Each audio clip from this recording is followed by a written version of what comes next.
ಪ್ರತಿಯೊಬ್ಬರಿಗೂ ಅವರ ಜೀವನದಲ್ಲಿ ಅವರ ತಂದೆನೇ ಬೆಸ್ಟ್ ಆ್ಯಂಡ್ ಸೂಪರ್ ಹೀರೋ. ಅಂಥ ಒಂದು ಸೂಪರ್ ಹೀರೋಗೆ ನನ್ನ ಕಡೆಯಿಂದ ಹ್ಯಾಪಿ ಫಾದರ್ಸ್ ಡೇ ಅಂತ ಹೇಳೋಕ್ಕೆ ಇಷ್ಟಪಡ್ತೀನಿ. ಅದೇ ಥರ ನಮ್ಮ ಜೀವನದಲ್ಲೂ ಅಷ್ಟೇ ಒಬ್ಬ ಸೂಪರ್ ಹೀರೋ ಇದ್ದಾರೆ. ಸೊ ಅದೇ ನಮ್ಮ ಮಾವನವರು.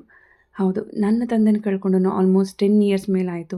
ಅವತ್ತಿಂದ ಇವತ್ತಿನವರೆಗೂ ನಾನು ಮದುವೆ ಆಗಿ ಬಂದಾಗಿಂದನೂ ನಮ್ಮ ಮಾವನವರು ನನಗೆ ಮಾವ ಆಗಿಲ್ಲ, ನನ್ನ ತಂದೆಯಾಗೆ ನನ್ನ ಜೊತೆ ಪ್ರತಿಯೊಂದರಲ್ಲೂ ನನ್ನ ಸಪೋರ್ಟ್ ಮಾಡ್ತಾ ಇವತ್ತು ನಾವು ಒಂದು ಒಳ್ಳೆ ಮಟ್ಟಕ್ಕೆ ಬೆಳೆದಿದ್ದೀವಿ ಅಂದರೆ ಅದಕ್ಕೆ ಕಾರಣ ಅವರೇ. ಸೊ ಅಂಥ ಒಂದು ಸೂಪರ್ ಹೀರೋಗೆ ನನ್ನ ಕಡೆಯಿಂದ ಹ್ಯಾಪಿ ಫಾದರ್ಸ್ ಡೇ ಅಂತ ಹೇಳ್ತಾ, ನಿಮ್ಮ ಜೀವನದಲ್ಲೂ ಇದೇ ಥರ ಒಬ್ಬ ಲೈಫಲ್ಲಿ ಸೂಪರ್ ಹೀರೋ ಇದ್ದೇ ಇರ್ತಾರೆ. ಅದು ತಂದೆ ಇರೋರಿಗೆ ಗೊತ್ತಾಗುತ್ತೆ, ತಂದೆ ಇಲ್ಲದವ್ರಿಗೆ ಇನ್ನೂ ಚೆನ್ನಾಗಿ ಗೊತ್ತಾಗಿರುತ್ತೆ ಅಂತ ಹೇಳ್ತಾ, ನೀವು ಇದೇ ಥರ ನಿಮ್ಮ ಲೈಫಲ್ಲಿ ಯಾರಾದರೂ ಸೂಪರ್ ಹೀರೋ ಇದ್ದರೆ ಕಮೆಂಟ್ ಮಾಡಿ ಹೇಳಿ. ಇದಾದಮೇಲೆ ಅವತ್ತೊಂದು ದಿವಸ ನಾವೆಲ್ಲ ಅವ್ರಿಗೆ ಒಂದು ಪುಟ್ಟ ಕೇಕ್ ತರಿಸಿ ಸೆಲೆಬ್ರೇಷನ್ ಎಲ್ಲ ಮಾಡಿ ನೆಕ್ಸ್ಟ್ ಡೇ ನಾವು ಆಫೀಸ್ಗೆ ಹೋಗಿ, ನೆಕ್ಸ್ಟ್ ಡೇ ಅವ್ರದ್ದೊಂದು ಬರ್ಡೇ ಆಗಿತ್ತು ಇಮ್ಮಿಡಿಯೇಟ್ ನೆಕ್ಸ್ಟ್ ಡೇನೇ. ಸೊ ಹಾಗಾಗಿ ಅವತ್ತು ಆಫೀಸ್ ಮುಗಿಸ್ಕೊಂಡು ಡಿನ್ನರ್ಗೆ ಹೋಗೋಣ ಅಂಥೇಳಿ ನೆಲಮಂಗಲದಲ್ಲಿ ರಾಘವೇಂದ್ರ ವೈಭವ ಅಂತ ಒಂದು ಹೋಟೆಲ್ ಇದೆ. ನಿಜವಾಗ್ಲೂ ತುಂಬಾ ಚೆನ್ನಾಗಿದೆ. ಟೇಸ್ಟ್ ವೈಸು ಪ್ರತಿಯೊಂದು ಸಲನೂ ನಾನು ಆಲ್ಮೋಸ್ಟ್ ಸುಮಾರು ಸಲ ಹೋಗಿದ್ದೀನಿ, ತುಂಬ ಚೆನ್ನಾಗಿದೆ.